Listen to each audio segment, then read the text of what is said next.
Alors tout d'abord, c'était une évidence, on n'a absolument pas hésité. C'est un projet qui s'inscrivait pleinement dans notre stratégie RH-SE. C'est aussi un projet qui faisait écho aux valeurs de notre entreprise et qui nous permettait aussi de confirmer notre volonté d'ancrage territorial. En ce qui concerne la sélection des mentors, nous avons sollicité dans un premier temps nos représentants du personnel, de façon à ce qu'eux relaient l'information. Et puis ce sont donc des salariés qui se sont positionnés sur la base du volontariat et qui ont manifesté leur intérêt pour intégrer la démarche. Alors, c'était une démarche assez innovante et je crois pouvoir dire qu'on a fait un très bon travail avec le collège Le Calou, puisque on a à la fois échangé sur le profil de nos mentors, leur histoire, leurs appétences, etc. Et puis, côté collégien, c'était aussi un peu le profil de ces jeunes. Et on a essayé de faire en sorte que l'approche du mentor et les perspectives du mentor répondent aux attentes du collégien. Et c'est ainsi qu'on a travaillé, donc vraiment, c'était un beau travail d'équipe avec la direction du collège Le Calou. Et on a constitué des binômes. Et aujourd'hui, force est de constater que ça a plutôt très bien marché. Ça a véritablement fait écho aux valeurs de l'entreprise et ça a suscité de nouvelles vocations puisqu'on va se lancer dans une promo 2 et il y aura encore des mentors pour la promo 2 de cette démarche.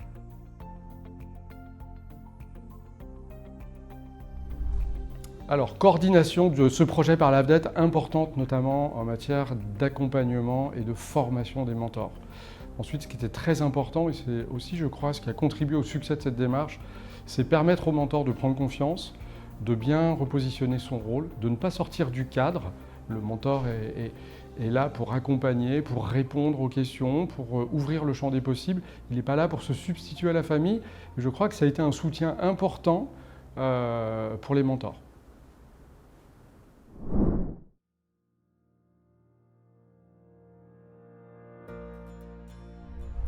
J'ai immédiatement senti l'intérêt que cela pourrait avoir pour les élèves. Les élèves sont habitués à traiter avec des adultes avec des relations un petit peu particulières, nos collégiens, soit avec leur famille, qui a un regard plein d'amour pour eux, mais avec une modalité de communication particulière, soit avec des professeurs, c'est aussi une modalité une relation particulière, une modalité de communication particulière. Et il m'a semblé que l'arrivée d'un troisième adulte référent, complètement déconnecté de ces deux milieux, familial et éducation nationale, pouvait vraiment apporter quelque chose aux jeunes pour commencer à construire sa relation à l'autre, sa relation à l'adulte et lui faire prendre de l'assurance pour pouvoir communiquer, pour apprendre à se placer tout simplement. Et ce qui m'a vraiment séduit, c'était cette idée de pouvoir proposer à des jeunes qui n'ont pas forcément de réseau ou alors dont les familles ne peuvent pas forcément être une aide pour eux, pour construire ce projet d'orientation après la troisième ou pour pouvoir trouver un stage ou aussi les familles qui parfois autocensurent leurs enfants par rapport au milieu dans lequel ils se trouvent ou les enfants qui s'autocensurent aussi en se disant que faire des études loin, faire des études un petit peu plus chères, être les premiers d'une famille à peut-être poursuivre des études en voie générale alors que jusque-là ils étaient toujours habitués à être plutôt vers une voie professionnelle, et leur ouvrir des possibles pour construire le projet qui les intéresse eux. Alors nous savions pour cette première année que nous n'allions pas pouvoir faire une très grosse promo, donc on ne savait pas si les élèves seraient intéressés ou pas, on a un petit peu tâtonné, donc j'ai demandé aux professeurs principaux des classes de 4e de faire un repérage avec une sorte de cahier des charges, c'est-à-dire de repérer des élèves qui avaient un potentiel, une potentialité, mais qui peut-être pourraient être dans l'autocensure, pourraient ne pas avoir du mal à envisager de faire des études. On est parti dans l'idée, en accord du coup, en réfléchissant ensemble sur le fait de le proposer à tous et que si réellement on avait vraiment trop de candidats, on sélectionnerait pour qu'ils correspondent au profil retenu par le comité de pilotage. Donc une fois que les élèves se sont portés volontaires, moi-même j'ai fait une info aux familles de manière générale en leur expliquant le projet de mentorat, en leur disant que je restais à leur disposition pour davantage d'explications. Les élèves se sont manifestés auprès de leurs professeurs principaux et ensuite je les ai réunis pour pouvoir leur expliquer et vraiment répondre à toutes leurs questions. Alors pour apparier les mentors et les élèves, c'est pareil, nous avons tâtonné un petit peu. J'ai rencontré en fait les mentors et je leur ai présenté les élèves par rapport à la fois au projet qui était le projet de l'enfant. Quand j'ai le projet, c'est le projet d'études, le projet professionnel, tout en disant toujours aux élèves et aux mentors que ce projet a le temps de changer 15 000 fois. Et puis également en leur présentant peut-être les petites caractéristiques que nous identifions sur un élève qui a peut-être tendance à être parfois absent, assez facilement absent, ou bien un élève qui est très très timide, ou un élève qui a des capacités mais ne se met pas forcément beaucoup au travail, etc. Une fois que j'ai eu rencontré les mentors et présenté les élèves, eh bien, nous avons ensemble fait les appariements en fonction des profils des mentors et des profils des mentorés. Donc je suis allée à l'entreprise Ferrari et on a vu ensemble, donc Monsieur Garcia m'a présenté le profil de ses mentors, un petit peu leur personnalité, un petit peu les études qu'ils avaient pu faire, ce qu'ils pensaient pouvoir apporter. Et moi, de la même façon, j'ai présenté mes élèves mentorés, donc avec leur personnalité, la timidité par exemple, ceux qui étaient beaucoup plus à l'aise à l'oral, et puis les difficultés en fait qu'ils rencontraient eux aussi, et ce pourquoi ce mentorat pourrait être un vrai tremplin.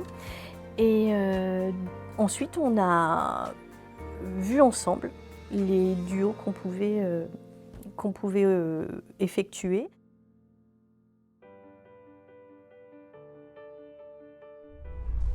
La première chose que je peux dire, c'est que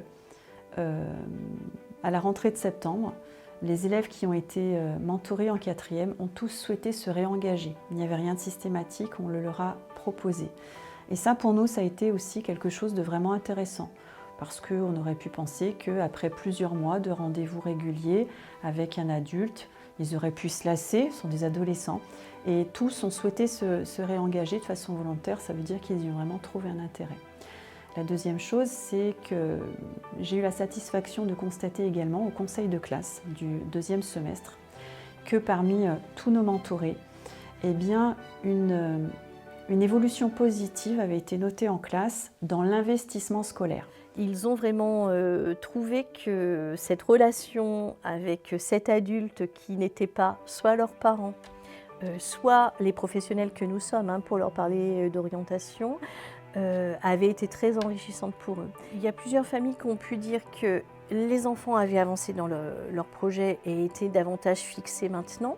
Ils ont aussi pu exprimer qu'ils avaient vu leur enfant, et puis nous-mêmes, la communauté éducative, on a vu certains enfants s'épanouir, enfin oser davantage pouvoir s'exprimer devant les adultes.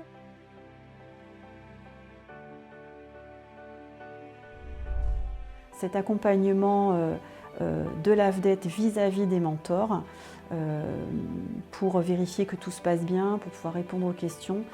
Je crois que c'est un élément absolument clé de la réussite du projet. Et puis c'était intéressant aussi parce que du coup, grâce à ce projet, il y a eu les élèves mentorés qui ont pu profiter des compétences et puis du savoir-faire et des connaissances du monde de l'entreprise de l'AFDET, puisqu'ils sont venus aussi proposer à tous nos élèves de 4e un atelier qui s'appelait Code en entreprise, pour justement les armer pour pouvoir ensuite aller démarcher pour trouver un stage, et puis pour le jour où ils seraient en entreprise, où ils arriveraient le jour du premier stage ou pendant leur stage, les codes, voilà. Nous sommes partants pour la promo 2 du mentorat. Donc là, on est dans les starting blocks. C'est une expérience qu'on va réitérer parce qu'on y a vraiment trouvé notre intérêt. Ça a vraiment du sens pour les élèves. Donc les repérages ont commencé, les rencontres commencent avec les enfants et bientôt avec les familles. Et nous espérons avoir notre deuxième promo d'une dizaine d'élèves à nouveau pour 2023-2024. Alors pour la promo 2, on est presque prêt, on est dans la phase où on est en train de recenser les volontaires. Et cette année, on a un petit peu procédé aussi de la même manière. C'est le CPE qui reprend la coordination un peu du projet ici dans l'établissement pour la promo 2, qui est passé dans les classes, lui expliquer. Enfin, les professeurs principaux ont expliqué, lui il revoit les élèves pour répondre à leurs questions avant qu'on rencontre aussi les familles avec la vedette au mois de novembre.